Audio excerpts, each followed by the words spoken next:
Muchísimas gracias por su presencia. Vamos a dar inicio a esta mesa que tiene que ver con mujeres y ciencia.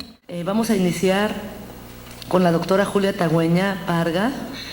Ella es científica investigadora, es titular C en el Centro de Investigación de Energía. Ahora dirige todas las cuestiones de divulgación de la ciencia y ha tenido una trayectoria muy destacada en esta área.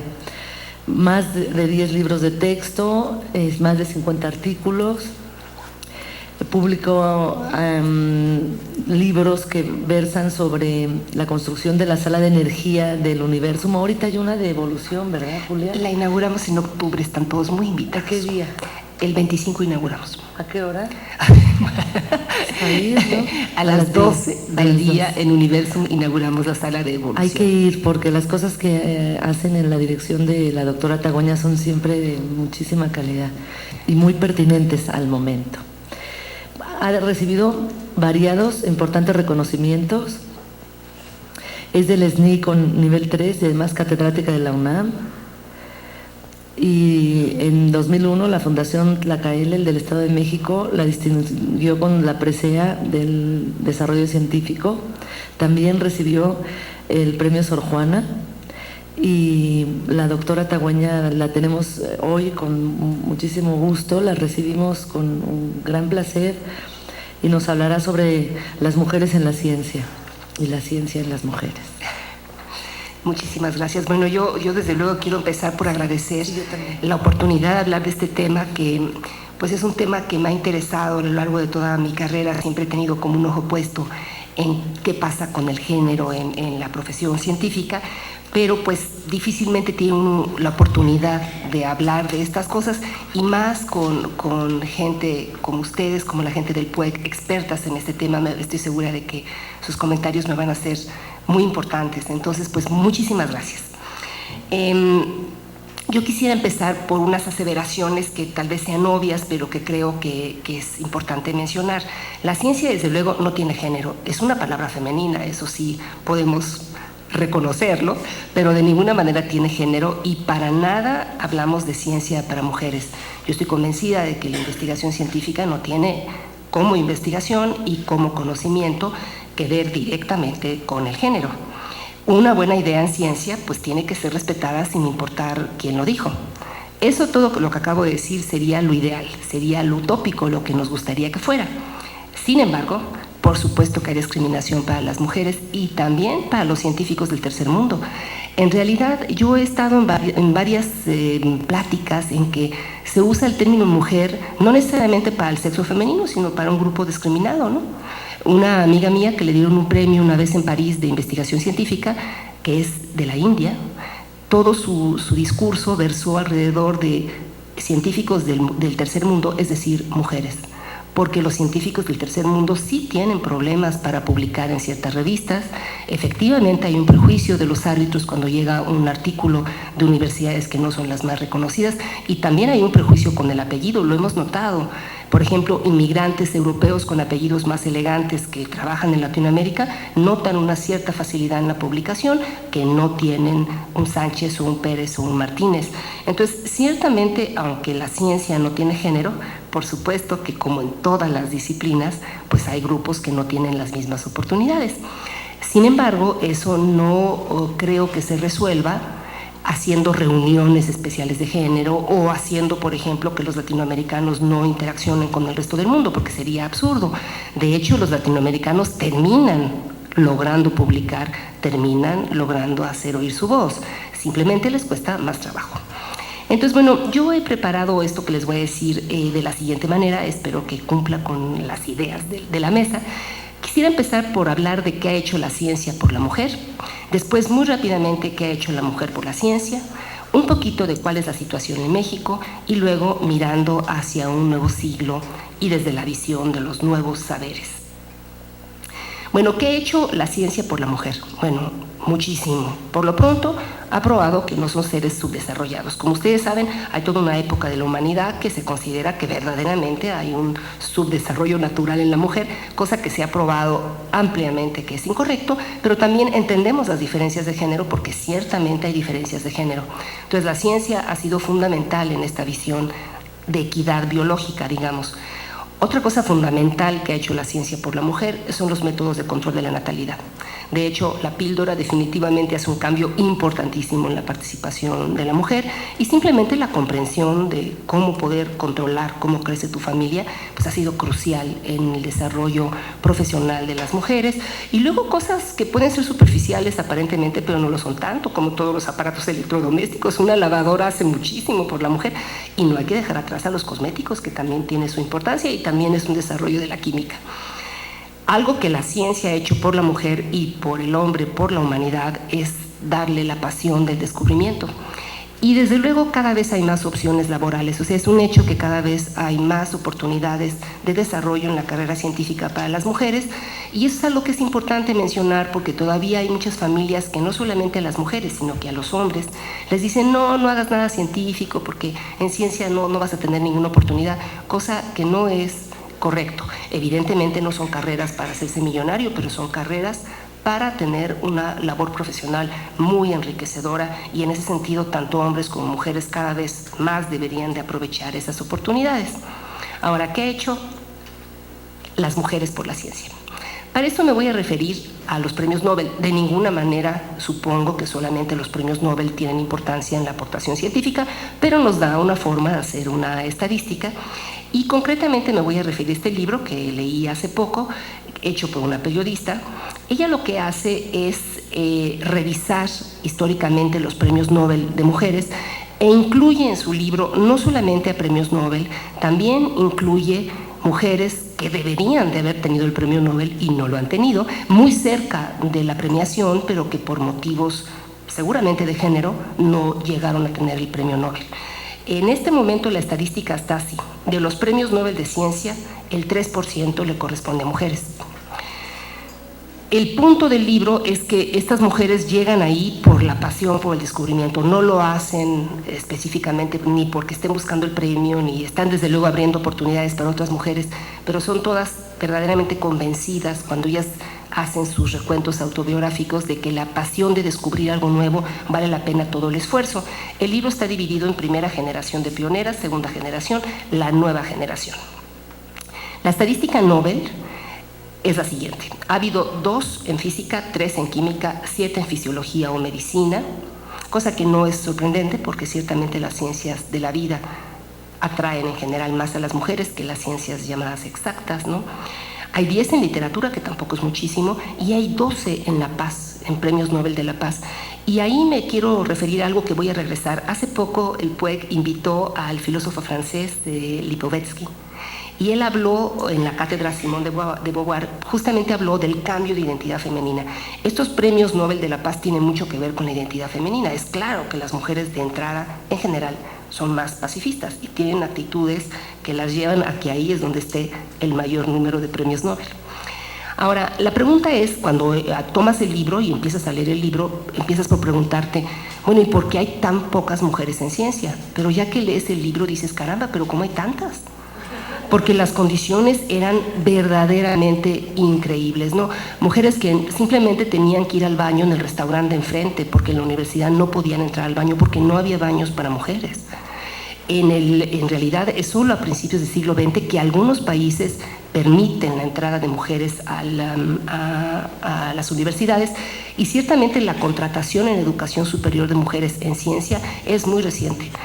Nada menos que es apenas en 1950 que Estados Unidos empieza a contratar mujeres en ciencia. Todo tiene que ver, mucho tiene que ver con la Segunda Guerra Mundial.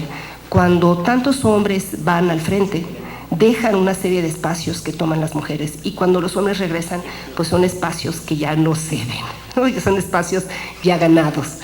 En todas las historias de este libro, que es un libro finalmente muy biográfico, te das cuenta de la importancia del apoyo familiar, social, de los colegas. Ninguna de esas historias de éxito, digamos, se hubiera podido dar sin este tipo de apoyos.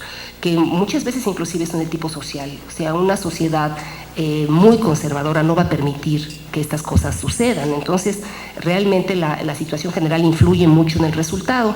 El libro empieza hablando de esta mujer, Frieda Robschild-Robbins, que seguramente no saben nada de ella, pero ella trabajó con un premio Nobel de Medicina, este hombre Whipple, que lo que ellos hicieron juntos fue descubrir la cura de la anemia perniciosa. De hecho, ella es la primera autora del artículo, pero el premio Nobel solamente se lo dieron a él. En su discurso de aceptación del premio Nobel, no solamente reconoció la labor de Frieda, sino que le dio la mitad del dinero en efectivo. O sea, el premio Nobel Whipple sabía muy bien que debería de haber sido un premio Nobel compartido. Y bueno, digamos, se portó bien, pero tampoco dijo no me lo den a menos que se lo den a ella, cosa que sí hizo Pierre Curie. Cuando Pierre Curie es nominado al premio Nobel y no nominan a María Curie, él dijo, si no la nominan a ella, sáquenme a mí. Y es un poco ese es el tipo de colaboraciones y de apoyos a los que yo me refiero, que han sido cruciales en la lucha de la mujer en la ciencia. Sin embargo, a todo esto, cuando Frieda se retira, después de 38 años de trabajar en Rochester, sigue sin tener un puesto de investigadora, sigue teniendo un puesto de asistente. La mayoría de su vida no cobró nada por su trabajo porque no se le podía pagar a las mujeres. Y sin embargo, lee su autobiografía, cero amargura, y es impresionante. Claro, eso es lo que también te lleva al éxito, porque la amargura te detiene, ¿no? Realmente la pasión es la que te lleva.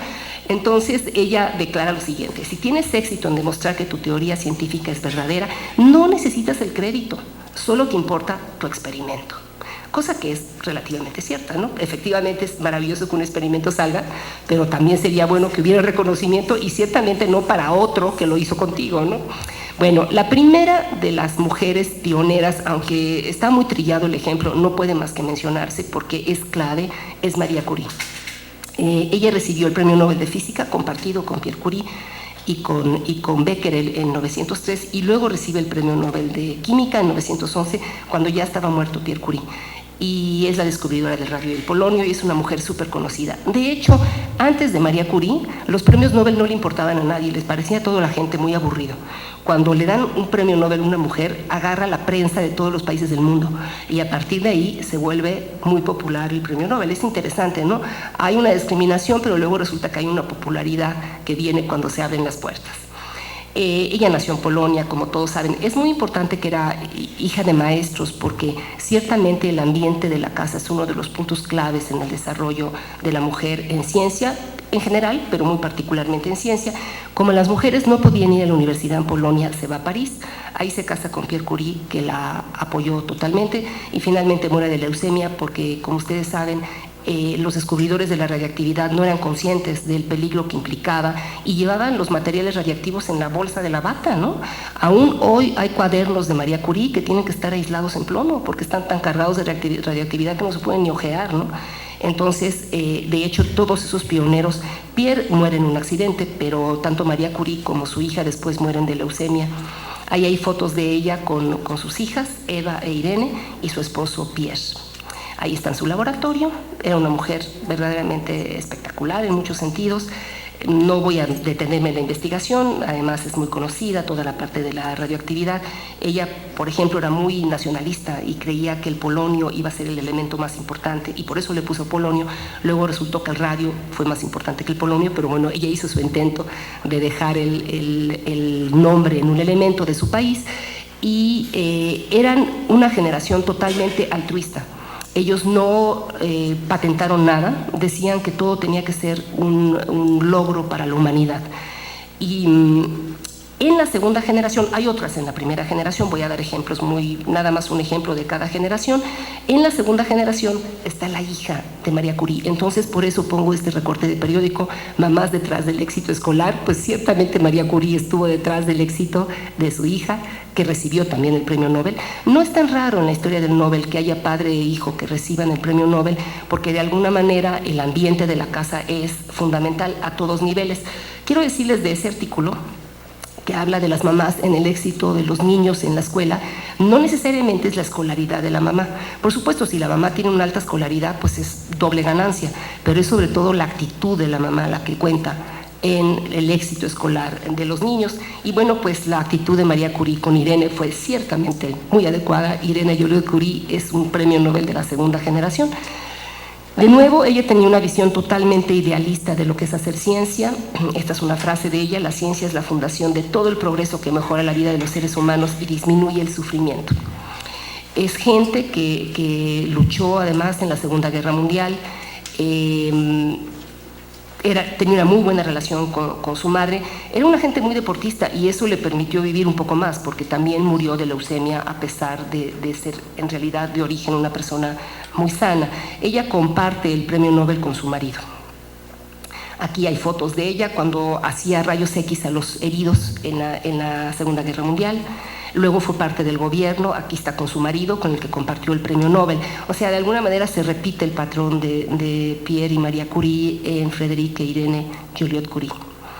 En esa misma generación hay otro ejemplo muy famoso que no recibió el premio Nobel, que es Rosalind Franklin. Como ustedes saben, ella fue la cristalógrafa cuyo, experimento de rayos X utilizan Watson y Crick para descifrar la doble hélice del ADN. Es una figura polémica porque ella murió antes de que se diera el premio Nobel. Entonces no está muy claro si no se lo hubieran dado, porque finalmente cuando llegan a dar el premio Nobel por el descubrimiento del ADN, hubiera sido muy polémico de cualquier manera, porque el premio Nobel solo se le puede dar a 3 sobre un tema, y se lo dieron al hombre que hacía rayos X. Pero bueno, Rosalind estaba muerta, así que no podemos afirmar que hubo discriminación. Me gustaría mencionar una cosa respecto a ella. En el caso de Rosalind Franklin, ella venía de una familia judía, liberal, que vivía en Londres. Muchas de las mujeres en ciencia, lo comentábamos ayer, vienen de la comunidad judía, y pues es muy fácil plantear por qué, porque es una comunidad donde la ciencia se respeta y se considera una profesión importante y una profesión loable. Ayer que lo comentábamos, ¿verdad, Lucía? Lo comentábamos con la siguiente conferencista, que va a ser Larissa Adler. Ella nos decía que también hay algo en la interpretación del Talmud judío, que es como muy de crítica y análisis, que es un poco el proceso científico y que de alguna manera entrena a la gente para la actividad científica. Pero sí hay muchísimas judías en la lista de mujeres en ciencia.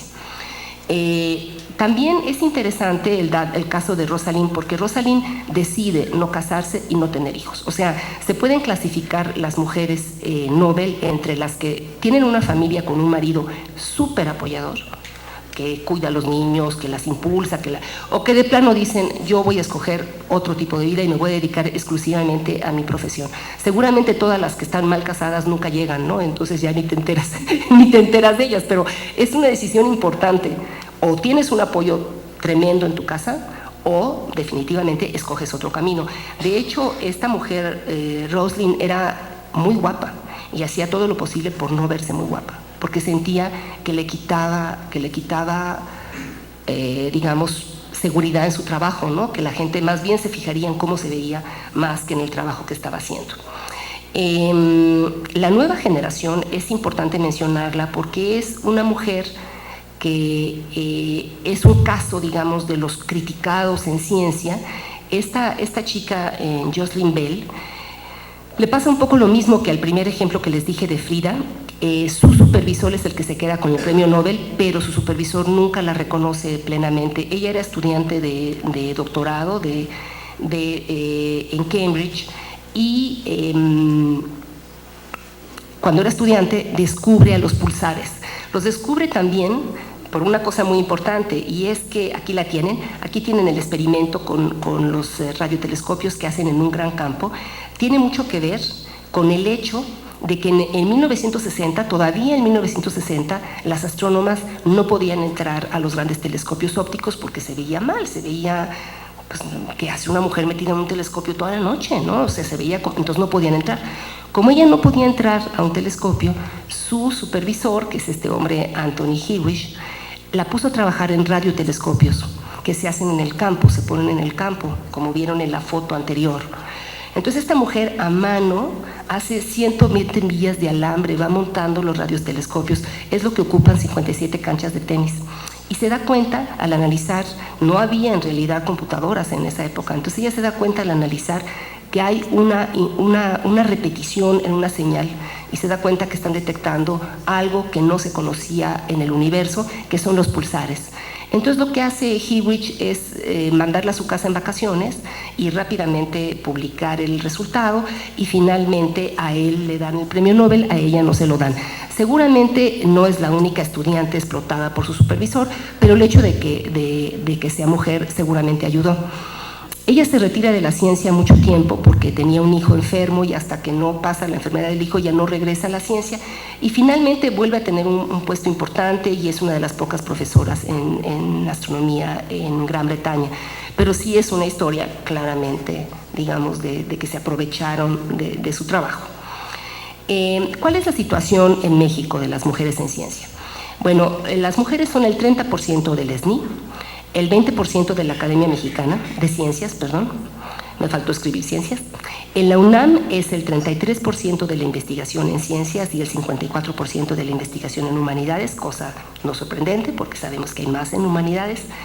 De todos los estudiantes ya es el 63%, o sea, hay más mujeres estudiando en este momento en México que hombres. Dentro de poco los vamos a tener que empezar a proteger porque, ni modo, digo, es nuestra obligación proteger al que queda en menor representatividad. Son el 52% del doctorado, que es muy alto. Ahora, a medida que vas subiendo a puestos altos, solamente el 6% de puestos ejecutivos en corporaciones y el 1% de las poseedoras de la riqueza. Ciertamente uno siempre puede suponer que pues, la mujer está manipulando el dinero del hombre, pero oficialmente el 1% del dinero de este país, solamente el 1% está en manos de mujeres. Este es un artículo que publicó Gina Zabludowski en un periódico, que es justamente cómo ha ido cambiando la participación en la educación en género, porque las mujeres han ido aumentando. Fíjense, en el 70 era solamente el 19%, mientras que en el 2003 ya es el 52%. O sea, las mujeres han ido tomando las universidades y los espacios de educación. Sin embargo, la participación de las mujeres en cargos efectivos no se refleja en este aumento de preparación. Si ustedes se dan cuenta, aquí viene en dirección general casi muy pocas son mujeres, en finanzas también hay muy pocas mujeres, donde aparecen muchas mujeres es en recursos humanos, porque se supone que para eso sirven muy bien las mujeres, ¿no? La comunicación y recibir a la gente y eso. Pero a medida que vas a cargos de dirección, las mujeres tienen, esto es por año, ¿no? El moradito es 1997, es lo más reciente que tenemos, y sí ha ido bajando lo de recursos humanos del 2002, el más reciente es 2012, el azul. Y sí, efectivamente, en recursos humanos es donde está la mayor participación de la mujer. Entonces, bueno, yo quisiera hacer un pequeño comentario ahora de la importancia de la comunicación de la ciencia, porque he dado los datos de premio Nobel, que es, digamos, de científicas. ¿Por qué pienso que la comunicación de la ciencia tiene mucho que ver con todo lo que les he contado? Porque finalmente, gracias a la comunicación de la ciencia, puedes democratizar la ciencia, llega la ciencia hacia la sociedad, y cuando haces esa comunicación puedes tomar en cuenta las diferencias de género, entonces puedes motivar diferente. Hay muchos estudios en los museos de cómo responde un museo un niño a diferencia de una niña, y eso tú lo puedes aprovechar en cómo planteas un equipo. También en asuntos tecnológicos se han hecho estudios de qué tecnología le interesa a las niñas y qué tecnología le interesa a los niños, y no es la misma. Entonces, el comunicador consciente de las diferencias de género puede motivar a su público y a sus visitantes de una manera más adecuada e inteligente. Por otro lado, la comunicación de la ciencia te mantiene actualizado toda la vida de una manera informal de la educación científica y ciertamente despierta vocaciones. Puede combatir la discriminación porque es un tema que puede ser tratado cuando comunicas la ciencia, no solamente por cómo lo haces, sino directamente. Puede ser un tema que trate el comunicador de la ciencia. Ciertamente saber más ciencia contribuye a la equidad y la tolerancia, y desde luego a aumentar la cultura social la cultura científica de la sociedad, que pues es una meta que nos llevará a una sociedad necesariamente más tolerante y más equitativa. Aquí tengo una propuesta muy concreta para el PUEG. Yo quisiera que hiciéramos juntos una serie infantil de ciencia y tecnología para niñas. Es más, les traje el libro para convencerlas de que hagamos uno igual, pero obviamente con ejemplos nacionales, porque también nosotros tenemos en México el problema que dije en un principio: las mujeres están discriminadas, pero los latinoamericanos también. Entonces queremos hacer un libro donde haya mujeres latinoamericanas, que las niñas vean un ejemplo, que no necesariamente tienes que hacer ciencia fuera de este país, porque no es el caso, ¿no? Esta es una serie preciosa que se llama Las mujeres también pueden hacer inventos, también pueden descubrir, también pueden... Y tienen ejemplos que van desde cosas muy importantes, como por ejemplo a esta mujer que es muy famosa, Wolek, porque descubrió este material, el Kevlar, que es durísimo. Todos los que hacen, no creo que muchos en México hagan esquí de montaña, pero este material tan resistente es el Kevlar, y ella es una química que lo descubre, hasta la mujer que hizo los primeros brownies, las primeras, hasta niñas de escuela que han hecho propuestas en su escuela súper listas, ¿no? De cómo llevar el lunch en una bolsita de tal o cual tamaño, y viene documentado cómo esta niña lo propuso. Entonces yo le quiero proponer al PUEC que hagamos una serie de ciencia para niñas, ¿no? Bueno, entonces ahora, retomemos todo lo dicho. Si nos fijamos en esta discusión de Lipovetsky, pues parece ser que la mujer tendría que tener un cambio de identidad para poder combatir en un mundo en el cual el dominio sigue siendo, por lo menos en el poder, en lo económico y en lo político, sigue siendo masculino. Y las mujeres ciertamente, con igual preparación, manejan menos deseo de poder. Cuando se le pregunta a egresados del doctorado dónde se ven en unos años, los hombres se ven mandando y dirigiendo, y las mujeres se ven en otro tipo de roles, ¿no?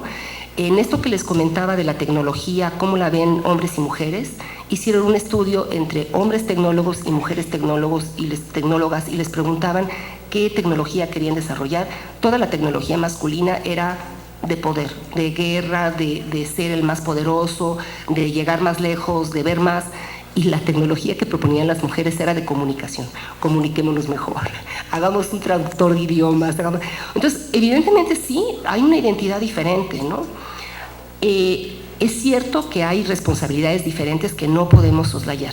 Si no hay un apoyo social a la responsabilidad familiar de la mujer, es muy difícil para la mujer desarrollarse al mismo nivel de competitividad. Y, en fin, la pregunta es, en este nuevo siglo, para los nuevos saberes, ¿tenemos que volvernos todos iguales? Y bueno, la respuesta por supuesto es que no. Yo creo que en realidad lo que dijiste en la inauguración, Marisa, de que la novedad es permitirle a la gente ser como finalmente quiere ser. Y creo que curiosamente en el feminismo, aunque no soy de ninguna manera experta, hay una enorme reconciliación con la identidad femenina y con la feminidad, porque no se trata de reconvertirnos, se trata de sacarnos el mejor partido. Entonces, conclusiones de todo lo que les he contado. La ciencia necesariamente, como hemos visto, y lo comentamos en el libro esto de los premios Nobel, requiere de un entrenamiento universitario. Es muy difícil volverte un experto en ciencia sin un entrenamiento formal. Y por eso es que la mujer aparece en la ciencia tan recientemente. Digo, hay ejemplos históricos como Hipatia en Alejandría, pero su padre era su maestro. Si no hubiera alguien que lo hubiera entrenado, ella jamás hubiera podido representar a la ciencia clásica. Entonces, la ciencia requiere de entrenamiento, requiere de formación, y como es solo en el siglo XX que se abren las universidades, por eso la participación de la mujer en ciencia es muy reciente. Por otro lado, se requiere de una política que sea tolerante y que sea liberal, porque si no, por ejemplo, no se contrata a las mujeres, lo que también sucede solamente a partir del siglo XX, que haya mujeres contratadas por las universidades. Y ciertamente para lo que vendrá, siempre será fundamental el apoyo familiar, la educación con equidad de género, el apoyo de la pareja, el apoyo de los colegas y una actitud en general apoyadora para que la mujer participe en ciencia. En países, por ejemplo, como Inglaterra, que hay mucha preocupación de convocar a más mujeres en las ciencias llamadas duras, han tenido mucho cuidado no solamente en motivar a los jóvenes con libros como el que vamos a hacer el año que viene, que ya presentaremos pronto, sino que también han tenido mucho cuidado en incidir en los lugares de trabajo para asegurarse que las mujeres son recibidas en un ambiente correcto de trabajo y no en un ambiente hostil, porque tampoco te puedes desarrollar en un ambiente que te recibe en una forma hostil. Pero ciertamente la única manera de que la mujer participe activamente en la ciencia es que tenga oportunidades académicas de alto nivel. Y es por eso que está tan unida a la presencia de las mujeres en las universidades, en los posgrados y en los centros e institutos de investigación. Y bueno, yo con eso termino. Muchísimas gracias.